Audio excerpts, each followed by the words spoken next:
नमस्कार दोस्तों, first India news पर अभी समय है आपके अपने पसंदीदा शो मार्केट फर्स्ट का। आज के मार्केट फर्स्ट शो में मैं आपका दोस्त और होस्ट लवली वधवा आप सभी का स्वागत करता हूं। दोस्तों, आज हम आपके साथ बात करेंगे एजुकेशन सेक्टर की। एजुकेशन सेक्टर से जुड़ी हलचल पर आज हम नजर डालेंगे और आज के शो में बात होगी पीएमटी, सीए, सीएस की तैयारी कैसे करें और किस तरह से आप अपना सपना साकार कर सकते हैं और किस तरह से भविष्य की जो बुनियाद है उसे आप मजबूत कर सकते हैं अपने बेहतर भविष्य के लिए।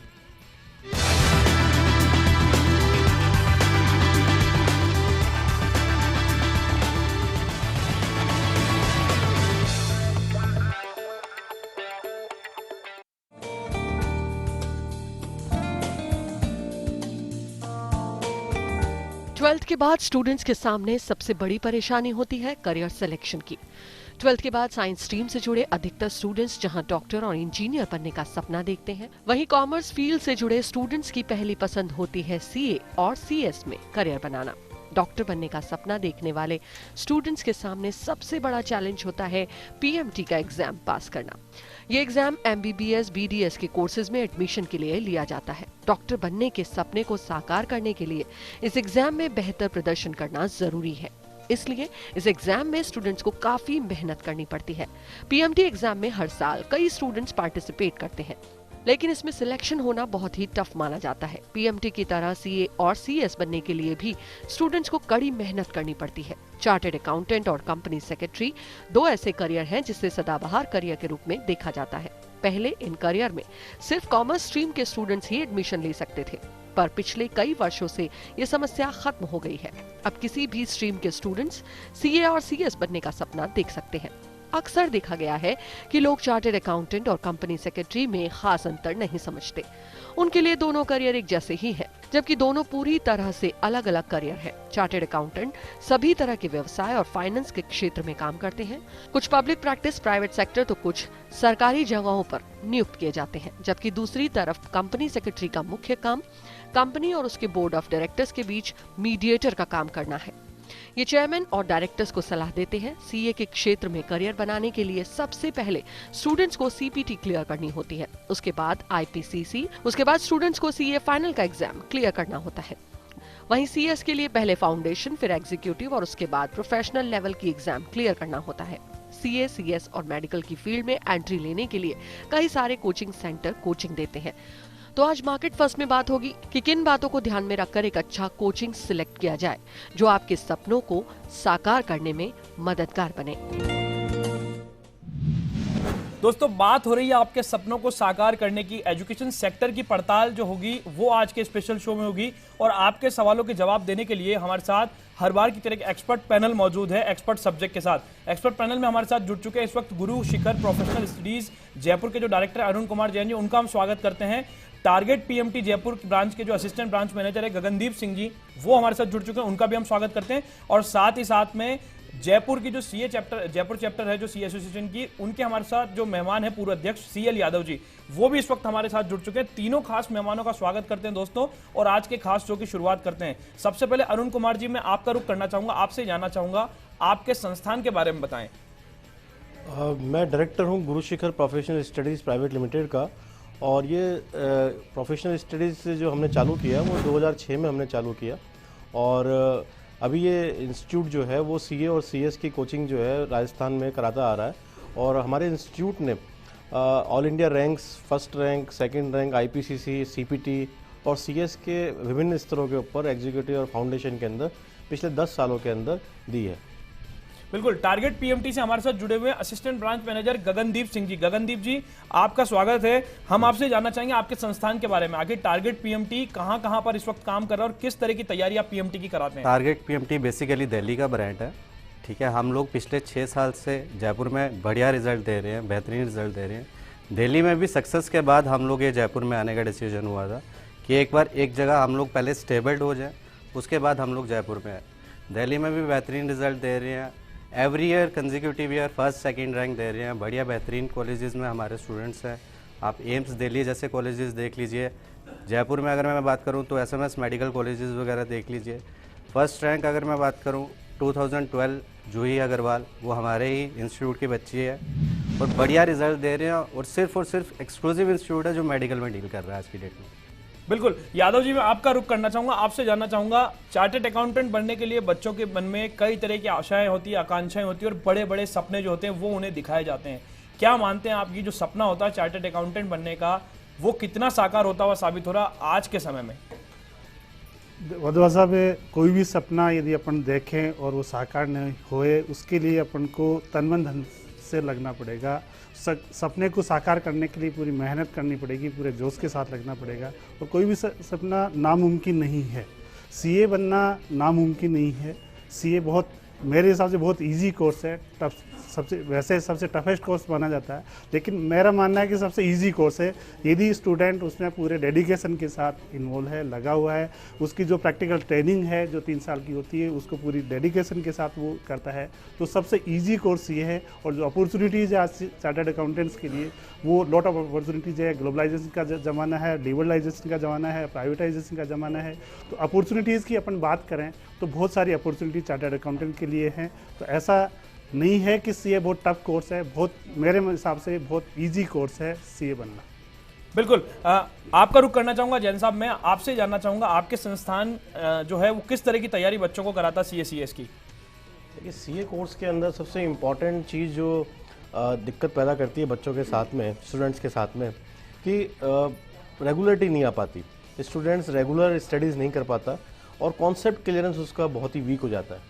एक प्रोफेशनल कोर्स है, प्रैक्टिकल प्रॉब्लम्स आती हैं, तो फोकस होना चाहिए कि कॉन्सेप्ट क्लियर किए जाए, लाइफ से रिलेटेड और मार्केट टैक्सेशन से रिलेटेड, ऑडिटिंग से रिलेटेड, अकाउंट्स से रिलेटेड जो कॉन्सेप्ट्स हैं, बेसिक कॉन्सेप्ट, प्रैक्टिकल प्रॉब्लम्स को देखते हुए उन पे फोकस रहता है। तो हमारा इंस्टीट्यूट कोशिश करता है कि उन बेसिक कॉन्सेप्ट्स को क्लियर किया जाए ताकि सीए के अंदर अच्छे मार्क्स आए और कम समय के अंदर स्टूडेंट उसको क्लियर कर सकें।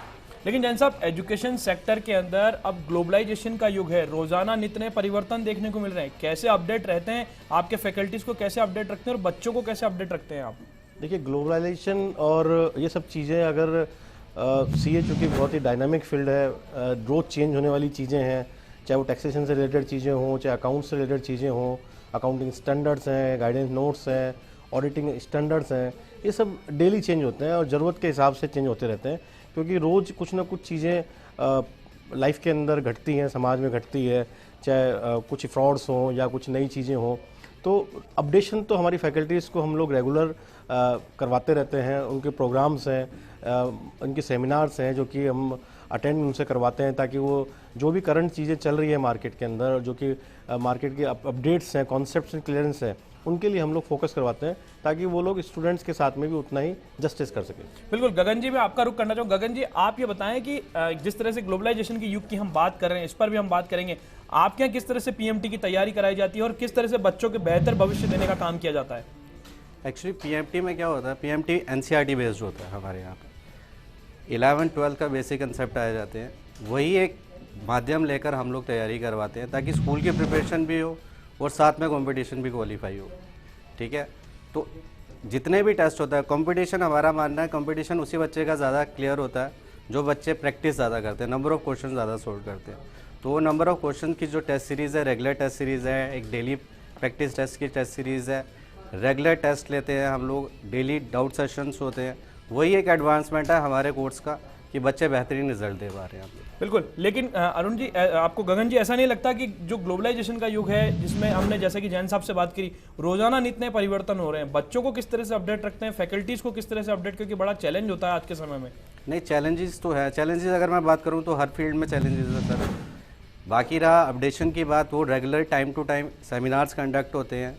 ठीक है, क्लासेस में इंटरव्यूज़ वगैरह कंडक्ट होते हैं, जो भी हमारे अपडेशंस आती हैं, जैसे AIPMT की लेकर मैं बात करूं, लास्ट टाइम पे नीट हो गया था, अब AIPMT हो गया था, एम्स ऑनलाइन हो गया था, तो इनके बारे में भी हम लोग अवेयर करते रहते हैं, अपने पैटर्न चेंजेस करते रहते हैं ताकि बच्चों को भी एक्चुअल फीडबैक मिले कि हाँ, ये सिनेरियो चल रहा है अभी मार्केट में और इस लेवल की प्रिपरेशन की मुझे ज़रूरत है। CL यादव जी, आपका रुख करना चाहूँगा मैं आपसे जानना चाहेंगे कि बच्चे जो हैं आज के समय में एडमिशन लेना चाहते हैं, कोचिंग सेंटर्स के बड़े बड़े नाम, बड़े बड़े विज्ञापन, बड़े बड़ा प्रचार देख करके बच्चे या एक दूसरे की बात को सुन करके एडमिशन ले लेते हैं। क्या लगता है आपको, एडमिशन जब दाखिला लेते हैं तो उस समय किस तरह की सावधानी रखनी चाहिए? देखो, ये मार्केटिंग का ज़माना है, लिबरलाइजेशन का ज़माना है, हर आदमी बहुत सारे ऑप्शंस है आपके, तो ऑप्शंस में आपको अच्छा ऑप्शन सेलेक्ट करना पड़ेगा। इसके लिए आप अपने सीनियर से राय ले सकते हैं, आपने अपने कलीग से राय ले सकते हैं, अपने टीचर से राय ले सकते हैं, जो इस प्रोफेशन में ऑलरेडी है, उनसे भी स्टूडेंट्स को एक सलाह मशवरा कर लेना चाहिए। क्योंकि जब आपके पास बहुत सारे ऑप्शन होते हैं तो आपको डिसाइड करने में बहुत सारी तकलीफ आती है, तो उस तकलीफ में आपको कहीं ना कहीं कंसल्ट करके, आज तो कैरियर काउंसलिंग का बहुत ज़माना है, कैरियर काउंसलर काफ़ी अवेलेबल्स है, तो कहीं ना कहीं स्टूडेंट्स को वो उन चीज़ों के ऊपर फोकस करके एक प्रॉपर स्ट्रीम में, प्रॉपर इंस्टीट्यूशन में ही एडमिशन लेना चाहिए। और जो एडवर्टाइजमेंट की जो बातें कर रहे हैं या जो भी बातें कर रहे हैं, तो ये वे है हर आदमी का अपने अप्रोच बनाने का, तो इसके बारे में तो आप ज़्यादा बेटर समझते हैं कि किसको किस तरह से जाना चाहिए।